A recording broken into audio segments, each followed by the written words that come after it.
V4 ನ್ಯೂಸ್ನ ಆಚಾರ ವಿಚಾರ ಕಾರ್ಯಕ್ರಮಕ್ಕೆ ತಮ್ಮನ್ನೆಲ್ಲ ಸ್ವಾಗತಿಸ್ತಾ ಇದ್ದೇನೆ. ಆಚಾರಗಳು ವಿಚಾರದಿಂದ ಬರುವಂಥವು. ಆದರೆ ವಿಚಾರದಿಂದ ಬರುವಂಥ ಆಚಾರಗಳು ಮೂಢನಂಬಿಕೆಗಳಿಂದ ಕೂಡಿರುವುದೇಕೆ ಅನ್ನೋದಕ್ಕೆ ಸಾಕಷ್ಟು ಮಂದಿ ಬೇರೆ ಬೇರೆ ರೀತಿಯ ಕಾರಣಗಳನ್ನು ನೀಡಿದ್ದಾರೆ. ಯಾಕಂತೇಳಿದರೆ ಸಾಮಾನ್ಯವಾಗಿ ದಾಸರು ಏನು ಹೇಳ್ತಾರೆ, ಆಚಾರವಿಲ್ಲದ ನಾಲಿಗೆ ಅಂತ ಹೇಳ್ತಾರೆ. ಆದರೆ ನಾಲಿಗೆ ಯಾವ ಆಚಾರವನ್ನು ನೀಡುವುದಿಲ್ಲ. ನಾಲಿಗೆ ಅನ್ನುವಂಥದ್ದು ದೇಹದ ಒಂದು ಅಂಗವಾಗಿದ್ದು ಅದು ಮುಖ್ಯವಾದ ನಾಲಿಗೆಯ ಮುಖ್ಯವಾದ ಕೆಲಸ ಅಂತೇಳಿದರೆ ರುಚಿಗಳನ್ನು ತಿಳಿಯುವಂಥದ್ದು. ನಾಲಿಗೆಯಲ್ಲಿರುವಂಥ ರುಚಿ ಮೊಗ್ಗುಗಳು ಮುಖ್ಯವಾಗಿ ಹುಳಿ, ಉಪ್ಪು, ಖಾರ, ಕಹಿಗಳನ್ನು, ಸಿಹಿಗಳನ್ನು ಗುರುತಿಸಿ ಅವುಗಳ ಮಿಶ್ರ ರುಚಿಗಳನ್ನು ಕೂಡ ಗುರುತಿಸಿ ನಮ್ಮ ಮೆದುಳಿಗೆ ಅದರ ಸಂದೇಶವನ್ನು ರವಾನಿಸ್ತವೆ. ಹಾಗೆಯೇ ನಾಲಿಗೆಗೆ ಇರುವ ಇನ್ನೊಂದು ಕೆಲಸ ಅಂತೇಳಿದರೆ ಚಲನೆಯ ಮೂಲಕ ಧ್ವನಿಯ ವ್ಯತ್ಯಾಸಗಳನ್ನು ಉಂಟು ಮಾಡೋದು. ಧ್ವನಿ ಹೊರಡಿಸೋದಿಲ್ಲ. ಅದು ಮಾತಾಡುವಾಗ ನಾಲಿಗೆ ಏನು ಆಚೆ ಈಚೆ ಅಲುಗಾಡುತ್ತದೆ, ಅದು ನಾಲಿಗೆಯ ಧ್ವನಿಗಳನ್ನು ತರಂಗಗಳನ್ನು ವ್ಯತ್ಯಾಸ ಮಾಡ್ತದೆ. ಧ್ವನಿ ಬಂದು ಗಂಟಲಿನಿಂದ ಹೊರಡ್ತದೆ. ಹಾಗೆ ಹೊರಡುವಂಥ ಧ್ವನಿಗಳನ್ನು ನಾವು ಯಾವುದಾದ್ರೂ ಒಂದು ಗಾಳಿ ಬೀಸುವಾಗ ಅದಕ್ಕೇನಾದರೂ ತಡೆ ಹಿಡಿದಾಗ ಅದು ಬೇರೆ ಬೇರೆ ರೀತಿಯ ಶಬ್ದಗಳನ್ನು ಮಾಡ್ತದೆ. ಹಾಗೆಯೇ ನಾಲಿಗೆಗಳನ್ನು ಆಚೆ ಈಚೆ ಮೇಲೆ ಕೆಳಗೆ ಮೇಲ್ಮಡಚು ಕೆಳಮಡಚು ಮಾಡಿದಾಗ ಸ್ವರಗಳು ವ್ಯತ್ಯಾಸವಾಗಿ ಹುಟ್ಟಿ ಬರ್ತವೆ. ನಾಲಿಗೆ ಕೆಲಸ ಅಷ್ಟೇ. ಅದರಲ್ಲಿ ಆಚಾರವೂ ಇಲ್ಲ, ವಿಚಾರವೂ ಇಲ್ಲ. ಅದಕ್ಕೇನಾದ್ರು ವಿಚಾರ ಬೇಕಂದ್ರೆ ಅದು ಮಿದುಳಿಗೆ ಹೋಗಬೇಕು. ಮಿದುಳಿನ ಮೂಲಕ ಮಾತ್ರ ಆಜ್ಞೆಯಾಗಿ ಆಚಾರಗಳು ವಿಚಾರಗಳು ಬರ್ತವೆ. ಮನುಷ್ಯನಿಗೆ ಆರಂಭದಲ್ಲಿ ಯಾವ ಆಚಾರವೂ ಇರಲಿಕ್ಕೆ ಸಾಧ್ಯವೇ ಇಲ್ಲ. ಯಾಕಂತೇಳಿದ್ರೆ ಮಂಗಗಳನ್ನು ಇಲ್ಲಾಂದರೆ ವಾನರಗಳನ್ನು, ಬಬೂನ್ಗಳಿರ್ಬೋದು ಅಥವಾ ಚಿಂಪಾಂಜಿಗಳಿರ್ಬೋದು, ಇಂಥ ಯಾವುದೇ ನೋಡಿದಾಗ ಅವುಗಳಲ್ಲಿ ಆಚಾರ ಯಾವ ಮಟ್ಟಿಗಿದೆ, ಅವುಗಳ ಆಚಾರ ಅಂತೇಳಿದರೆ ಊಟದ ಮಟ್ಟಿಗೆ ಮಾತ್ರ ಆಚಾರ ಅನ್ನುವಂಥದ್ದು ಒಂದು ನಿಯಮವಿದೆ. ಮಕ್ಕಳ ಲಾಲನೆ ಪಾಲನೆಯಲ್ಲಿ ಅವು ತಮ್ಮದೇ ಆದ ಒಂದು ವಿಧಾನಗಳನ್ನು ಅನುಸರಿಸ್ತದೆ. ಇವುಗಳನ್ನು ಮಾತ್ರ ಅವುಗಳ ಆಚಾರ ಅಂತ ಹೇಳ್ಬೋದು. ಆದರೆ ಅವುಗಳಿಗೆ ಧರ್ಮಗಳಾಗಲಿ ದೇವರುಗಳಾಗಲಿ ಅದಕ್ಕೆ ಬೇಕಾದ ಆಚಾರಗಳಾಗಲಿ ಇಲ್ಲ.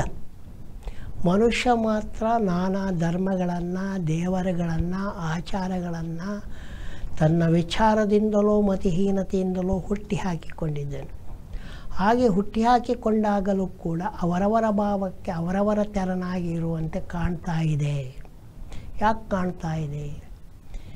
ಇವಾಗ ನಾವು ತಾವರೆ ಅಂತ ಏನು ಹೇಳ್ತೀವಿ, ಆ ತಾವರೆಯನ್ನು ಒಬ್ಬೊಬ್ಬರು ಒಂದೊಂದು ರೀತಿಯಲ್ಲಿ ಬಳಸ್ತಾರೆ. ಕವಿಗಳದನ್ನು ಹೋಲಿಕೆಗೆ ಬಳಸ್ತಾರೆ. ತಮಿಳುನಾಡಿನಲ್ಲಿ ಹೆಚ್ಚು ಪ್ರಾದೇಶಿಕತೆ ಹೆಚ್ಚು. ಉದಾಹರಣೆಗೆ ತಾಮರೆ ಕಣ್ಣನ್. ನಮ್ಮಲ್ಲಿ ದ್ರಾವಿಡ ಭಾಷೆಯಲ್ಲಿ ಬೇರೆ ಯಾರಲ್ಲೂ ಆ ಹೆಸರಿಲ್ಲ. ತಮಿಳುನಾಡಿನಲ್ಲಿ ತಾಮರೆ ಕಣ್ಣನ್ ಅಂತ ಹೆಸರು ಉಂಟು. ತಾಮರೆ ಕಣ್ಣನ್ ಅಂದರೆ ತಾವರೆ ಅಂತ ಕಣ್ಣಿರುವವನು ಅಂತ. ಆದರೆ ನಮ್ಮ ಕವಿಗಳು ಸಾಮಾನ್ಯವಾಗಿ ತಾವರೆಯನ್ನು ಬಳಸೋದಿಲ್ಲ. ಅವರು ಕಮಲ ನಯನೆ ಅಂತೇಳಿಬಿಟ್ಟು ಬೇರೆ ಭಾಷೆಯನ್ನು ಬಳಸ್ತಾರೆ. ಅಥವಾ ಹೆಣ್ಣಿಗೆ ಮಾತ್ರ ಬಳಸ್ತಾರೆ. ಆದರೆ ಗಂಡಿಗೂ ಕೂಡ ಆ ಹೆಸರು ಇಡಲಿಕ್ಕೆ ಸಾಧ್ಯ. ಕನ್ನಡದಲ್ಲಿ ಹೇಳುವುದಾದರೆ ತಾವರೆ ಕಣ್ಣನ್ ಅಂತ ಇಡ್ಬೋದು. ತುಳುನಲ್ಲಿ ಇಡುವಾದರೂ ಕೂಡ ತಾಮರೆ ಕಣ್ಣನ್ ಅಂತ ಕೂಡ ಇಡ್ಬೋದು. ಆದರೆ ನಮ್ಮಲ್ಲಿ ಆ ವಿಚಾರ ಬಂದಿಲ್ಲ. ಯಾಕಂದರೆ ನಮ್ಮತನ ನಮ್ಮಲ್ಲಿ ಇಲ್ಲ, ಅಥವಾ ನಮ್ಮತನವನ್ನು ನಾವು ಮುಚ್ಚಿಟ್ಟಿದ್ದೇವೆ ಎನ್ನುವುದು ಇದಕ್ಕೆ ಅರ್ಥ. ಅದೇ ರೀತಿ ಅದಕ್ಕೆ ಪದ್ಮ ಅನ್ನುವಂಥ ಹೆಸರಿದೆ. ತಾವರೆಗೆ ಪದ್ಮ ಅನ್ನುವಂಥ ಹೆಸರಿದೆ. ಆದರೆ ಪದ್ಮ ಅನ್ನೋದು ಏನು? ಬೌದ್ಧ ಧರ್ಮವನ್ನು ತೆಗೆದುಕೊಂಡರೆ ಪದ್ಮ ಸಂಭವ ಅನ್ನುವಂಥದ್ದು ಬರ್ತದೆ. ಪದ್ಮ ಸಂಭವ ಎನ್ನುವನು ದೊಡ್ಡ ಬುದ್ಧ ಟೀಚರ್. ಅವರು master of the Buddhism is Padmasambhava. ಹಾಗೂ ಬುದ್ಧನ ಒಂದು ಅವತಾರ ಅಂತ ಕೂಡ ಬೇರೆಯವರು ನಂಬೋರಿದ್ದಾರೆ. ಪದ್ಮಾವತಿ ಅಂದರೆ ಏನು? ಪದ್ಮಾವತಿ ಎನ್ನುವಂಥದ್ದು ಜೈನರ ಯಕ್ಷಿಯ ಹೆಸರು. ಜೈನ ಯಕ್ಷಿಯೊಬ್ಬಳ ಹೆಸರು ಪದ್ಮಾವತಿ. ಇವಾಗೇನು ಚಾಮುಂಡಿ ಬೆಟ್ಟದಲ್ಲಿ ಏನು ಗಲಾಟೆ ನಡೆದಿದೆ, ಚಾಮುಂಡಿ ಕೂಡ ಜೈನರ ಯಕ್ಷಿಗಳಲ್ಲಿ ಒಬ್ಬಳು. ಚಾಮುಂಡಿ ಕೂಡ ಯಕ್ಷಿಯಾಗಿದ್ದು, ಪದ್ಮಾವತಿ ಕೂಡ ಯಕ್ಷಿಯಾಗಿರುವಂಥದ್ದು ಜೈನ ಧರ್ಮದಲ್ಲಿರುವಂಥದ್ದು. ಇನ್ನು ನಮ್ಮ ಧರ್ಮಕ್ಕೆ ಬಂದರೆ ಬ್ರಹ್ಮ ಹುಟ್ಟಿದ್ದೇ ತಾವರೆಯಿಂದ. ಬ್ರಹ್ಮ ಹುಟ್ಟಿದ್ದೇ ತಾವರೆಯಿಂದ, ಲಕ್ಷ್ಮಿ ನಿಂತಿರುವುದೇ ತಾವರೆಯಲ್ಲಿ. ಹೀಗೆ ಬೇಕಾದಷ್ಟು ತಾವರೆಯ ಬೇರೆ ಬೇರೆ ವರ್ಣನೆ ಇದೆ.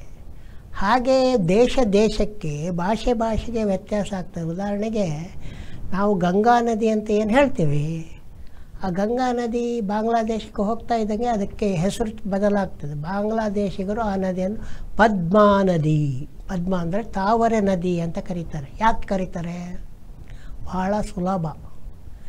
ಗಂಗಾ ನದಿಯನ್ನು ಬಾಂಗ್ಲಾದೇಶಿಗರು ಪದ್ಮಾ ನದಿ ಅಂದರೆ ತಾವರೆ ನದಿ ಅಂತ ಕರೀಲಿಕ್ಕೆ ಕಾರಣ ಏನಂದರೆ, ಗಂಗಾ ನದಿಯ, ಹೂಗ್ಲಿ ನದಿಯ ಇತ್ಯಾದಿ ಬ್ರಹ್ಮಪುತ್ರ ನದಿಗಳು ಜಗತ್ತಿನಲ್ಲೇ ಅತಿ ದೊಡ್ಡದಾದ ಕಾಂಡ್ಲಾ ಕಾಡನ್ನು ಬಾಂಗ್ಲಾ ಮತ್ತು ಪಶ್ಚಿಮ ಬಂಗಾಳ ಮತ್ತು ಪೂರ್ವ ಬಂಗಾಳ ಹಿಂದೆ ಏನಿತ್ತು ಬಂಗಾಳದಲ್ಲಿ ಉಂಟು ಮಾಡಿ ಜಗತ್ತಿನಲ್ಲೇ ಅತಿ ದೊಡ್ಡ ಈ ಕಾಂಡ್ಲಾ ಕಾಡಿನ ಹಿನ್ನೀರಿನಲ್ಲಿ ಮೀನುಗಳು ಇತ್ಯಾದಿ ಪ್ರಾಣಿಗಳಿರುವಂತೆಯೇ ಸಾಕಷ್ಟು ನದಿಯ ಕೈಗಳು ಆಚೀಚೆ ಕೊಳಗಳನ್ನು ಉಂಟು ಮಾಡ್ತವೆ.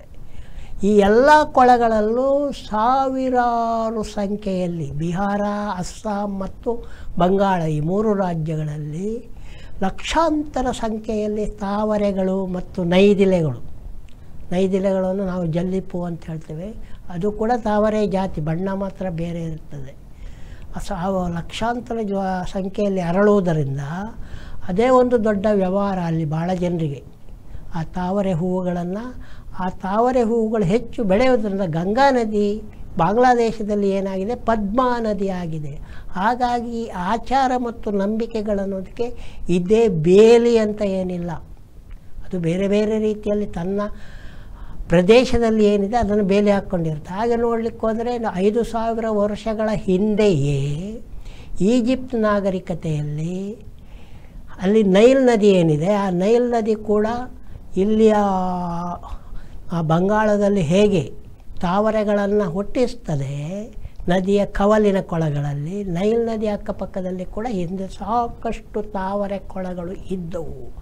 ಆದ್ದರಿಂದ ಅಲ್ಲಿಯ ಆಹಾರ ಪದ್ಧತಿಯಲ್ಲಿ ತಾವರೆ ಕೂಡ ಅತಿ ಮುಖ್ಯವಾದ ಒಂದಾಗಿತ್ತು. ತಾವರೆ ಗಡ್ಡೆಯನ್ನು ವ್ಯಂಜನವಾಗಿ ತಿನ್ನುವಂಥದ್ದು.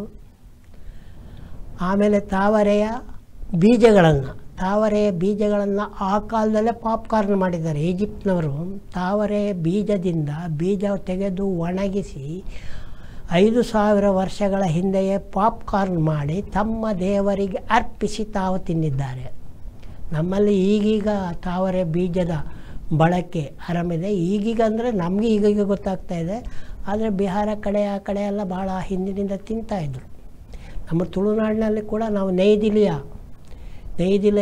ಫಾಡ್ ಏನಿದೆ ಅದರೊಳಗಿನ ಬೀಜವನ್ನು ಹಸಿಯೇ ತಿಂತಾಯಿದ್ವಿ ನಾವು. ಹುಡುಗರಿದ್ದಾಗಿಲ್ಲೆಲ್ಲ ತಿಂತಾಯಿದ್ರು. ಈಗ ಅವೆಲ್ಲ ಆಚಾರ ವಿಚಾರಗಳು ಹೋಗಿಬಿಟ್ಟವೆ. ಈಗಿನ ಕೆರೆಗಳಲ್ಲಿರುವಂಥ ಆ ಬೀಜಗಳನ್ನು ಹುಡುಕುವವರು ಇಲ್ಲ. ಆದರೆ ಬಿಹಾರ, ಪಶ್ಚಿಮ ಬಂಗಾಳ, ಅಸ್ಸಾಂ ಮತ್ತು ಬಾಂಗ್ಲಾದೇಶಗಳಲ್ಲಿ ತಾವರೆಯ ಬೀಜಗಳನ್ನು ಹುಡುಕುವ, ತಾವರೆ ಗಡ್ಡೆಗಳನ್ನು ತೆಗೆಯುವ, ತಾವರೆ ಹೂವುಗಳನ್ನು ಮಾರುವ ಲಕ್ಷಾಂತರ ಜನ ಕಾರ್ಮಿಕರು ಅದನ್ನು ಅವಲಂಬಿಸಿಯೇ ಜೀವನವನ್ನು ಮಾಡ್ತಾರೆ. ಬೇರೆ ಬೇರೆ ದೇಶಗಳು ಇನ್ನು ಬೇರೆ ಬೇರೆ ರೀತಿಯಲ್ಲಿ ಇರ್ತದೆ. ಇನ್ನು ವಿಕ್ಟೋರಿಯಾ ಅಂತೇಳ್ಬಿಟ್ಟು ಬ್ರೆಜಿಲ್ನ ಅಮೆಜಾನ್ ಕಾಡು ಪ್ರದೇಶದಲ್ಲಿ ಈಗ ಬೇರೆ ಬೇರೆ ಕಡೆ ನಡ್ತಾರೆ. ಅಲ್ಲಿರುವಂಥ ಒಂದು ನೈದಿಲೆ ವಾಟರ್ ಲಿಲ್ಲಿ ಅಂತ ಹೇಳುವಂಥದ್ದು ಈ ತಾವರೆಯಲ್ಲಿ ಬಿಳಿ ಬಣ್ಣದಲ್ಲಿರುವಂಥದ್ದು ವಾಟರ್ ಲಿಲ್ಲಿ. ಆ ಎಲೆ ಎಷ್ಟು ದೊಡ್ಡದಂತೆ ಅಂತೇಳಿದರೆ ಆ ವಾಟರ್ ಲಿಲ್ಲಿಯ ಎಲೆಯ ಮೇಲೆ ಒಂದು ಮಗು ಮಲ್ಕೋಬೋದು. ಅಂದರೆ ಪ್ರಕೃತಿ ಕೂಡ ನಿನ್ನ ಆಚಾರವನ್ನು ನಂಬಿಕೊಂಡಿಲ್ಲ, ಅದು ತನ್ನದೇ ಆಚಾರ ವಿಚಾರಗಳನ್ನು ಹೊಂದಿದೆ. ಪ್ರದೇಶಕ್ಕೆ ತಕ್ಕಂತೆ ಜನರು ಹೇಗೆ ಆಚಾರ ವಿಚಾರ ಮಾಡಿಕೊಂಡಿದ್ದಾರೋ ಅದೇ ರೀತಿ ಪ್ರಕೃತಿ ಕೂಡ ಬೇರೆ ಬೇರೆ ಕಡೆಗಳಲ್ಲಿ ತನ್ನ ನಿಶ್ಚಿತತೆಗೆ ತಕ್ಕಂತೆ ತನ್ನ ಆಚಾರಗಳನ್ನು ವಿಚಾರಗಳನ್ನು ಹಮ್ಮಿಕೊಂಡಿದೆ. ಅಲ್ಲಿರುವಂಥ ನೈದಿಲಿಯ ಎಲೆಯ ಮೇಲೆ ಒಂದು ಮಗು ಮಲಗಬಹುದು ಅಂತ ಹೇಳಿದರೆ, ಇಲ್ಲಿರೋ ನೈದಿಲಿಯ ಎಲೆಗಳು ಏನು?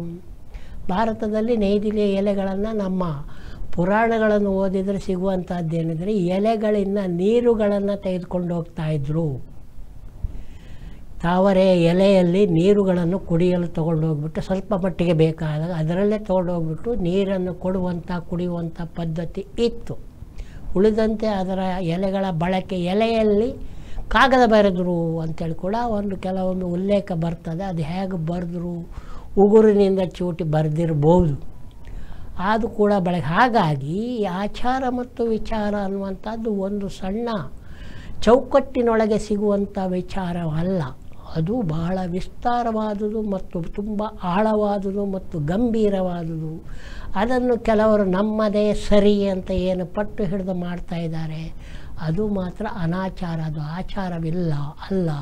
ದಾಸರು ಹೇಳಿದಂತೆ ಆಚಾರವಿಲ್ಲದ ನಾಲಿಗೆಯಲ್ಲ, ಅದು ಆಚಾರವಿಲ್ಲದ ವಿಚಾರ ನಿಮ್ಮದು ಅಂತ ಹೇಳ್ತಾ ಇಂದಿನ ಆಚಾರ ವಿಚಾರ ಕಾರ್ಯಕ್ರಮಕ್ಕೆ ಕೊನೆ ಹೇಳ್ತಾ ಇದ್ದೇನೆ. ನೋಡ್ತಾ ಇರಿ V4 ನ್ಯೂಸ್ ಹಾಗೂ ನಮ್ಮ ಯೂಟ್ಯೂಬ್ ಚಾನಲ್ಗೆ ತಾವೆಲ್ಲ ಸದಸ್ಯರಾಗಿ ಎಂದು ಮಾಡ್ತಾ ಇದ್ದೇನೆ. ನಿಮಗೆಲ್ಲ ಒಂದಷ್ಟು ವಂದನೆಗಳನ್ನು ಸಲ್ಲಿಸ್ತಾ ಇದ್ದೇನೆ.